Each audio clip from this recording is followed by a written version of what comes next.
Üçüncü söz. Bismillahirrahmanirrahim. Ya eyyuhennâsü u'budu. İbadet, ne büyük bir ticaret ve saadet, fısk ve sefahet, ne büyük bir hasaret ve helaket olduğunu anlamak istersen, şu temsili hikayeciye bak, dinle. Bir vakit iki asker, uzak bir şehire gitmek için emir alıyorlar. Beraber giderler, ta yol ikileşir. Bir adam orada bulunur, onlara der, şu sağdaki yol, hiç zararı olmamakla beraber, onda giden yolculardan, ondan 9'u, büyük kâr ve rahat görür. Soldaki yol ise, menfaati olmamakla beraber, 10 yolcusundan 9'u zarar görür. Hem ikisi kısa ve uzunlukta birdirler. Yalnız bir fark var ki, intizamsız, hükümetsiz olan sol yolun yolcusu, çantasız, silahsız gider.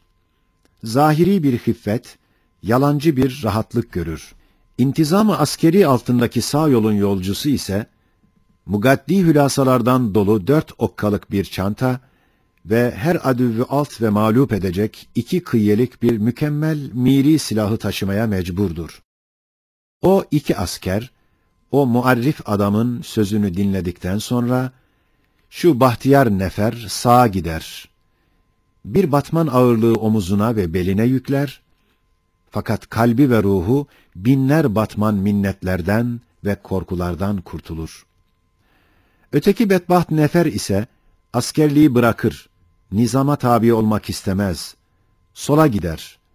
Cismi bir batman ağırlıktan kurtulur, fakat kalbi binler batman minnetler altında ve ruhu hadsiz korkular altında ezilir.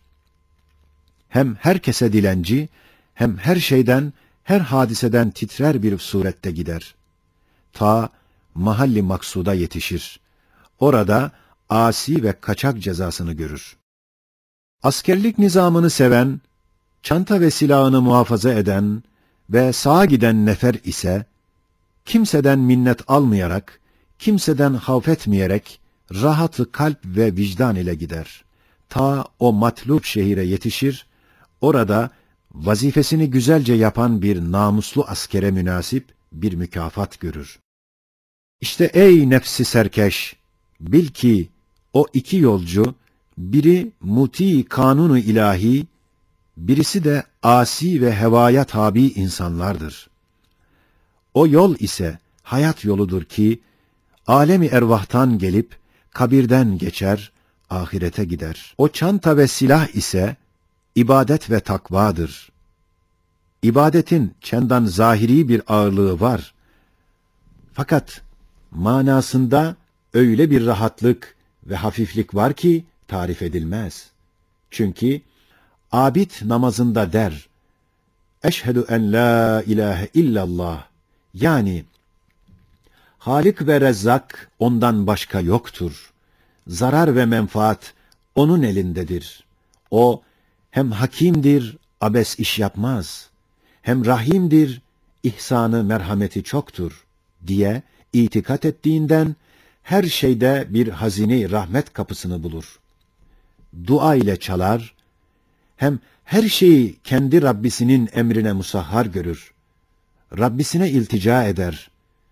Tevekkül ile istinat edip her musibete karşı tahassun eder. İmanı ona bir emniyeti taamme verir. Evet, her hakiki hasenat gibi cesaretin dahi menbaı imandır, ubudiyettir.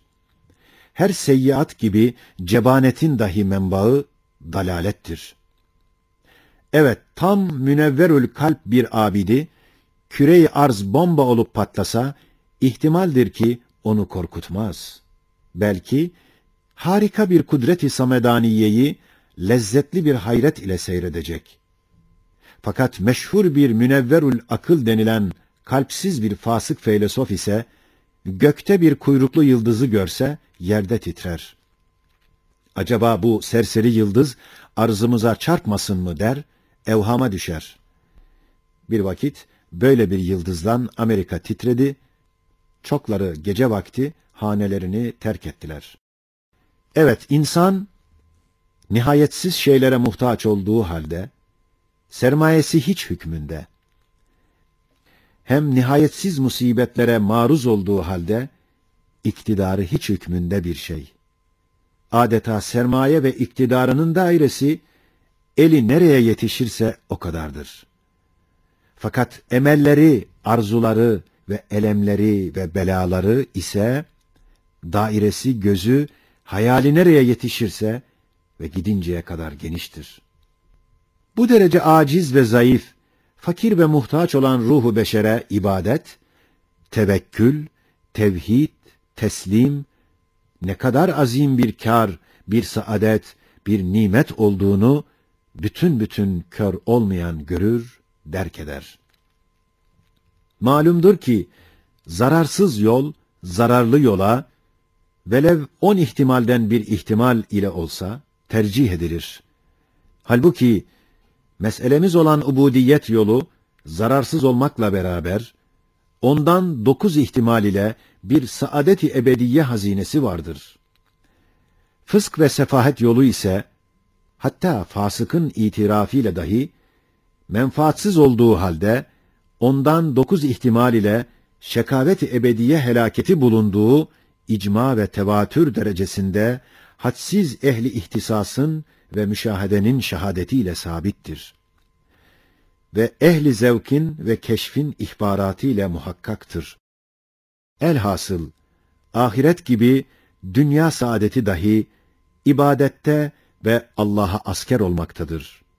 Öyleyse biz daima elhamdülillahi alet taati ve tevfik demeliyiz ve Müslüman olduğumuza şükretmeliyiz.